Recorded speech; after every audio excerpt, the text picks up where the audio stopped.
ഇത്രയും സമയം ഞാൻ അത് ആലോചിക്കുകയായിരുന്നു. തമ്പുരാനെ പോലെയുള്ള വലിയൊരാളൊരു കാര്യം പറയുമ്പോ എങ്ങനെയാ വയ്യാന്ന് പറയുന്നത്? പക്ഷേ എന്റെ പൊസിഷൻ കൂടി തമ്പുരാനൊന്ന് മനസ്സിലാക്കണം.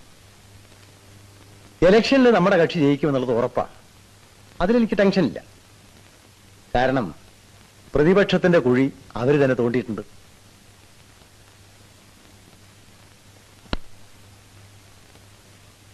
തമ്പുരാൻ അറിയാമോ, 40ഓളം മുൻമന്ത്രിമാര് മത്സരരംഗത്തുണ്ട്. അതിൽ 30 എണ്ണമെങ്കിലും ജയിച്ചു കയറും. എല്ലാവരും മന്ത്രിസ്ഥാനം കൊടുക്കണം. ഞാൻ എവിടെ കൊണ്ടുപോയി അക്കോമഡേറ്റ് ചെയ്യും? അതെല്ലാം പാർട്ടി പ്രസിഡന്റും നിങ്ങളും കൂടെ വിചാരിച്ചാൽ നടക്കാന്നേ ഉള്ളൂ. താശേരാ എല്ലാം പറഞ്ഞിട്ടില്ലേ? അയ്യോ, ഞാനെല്ലാം പറഞ്ഞു. ഓരോരുത്തർക്കും ഓരോരോ ബുദ്ധിമുട്ടുകൾ. എങ്ങനെയെങ്കിലും ഇതൊന്നും നടത്തി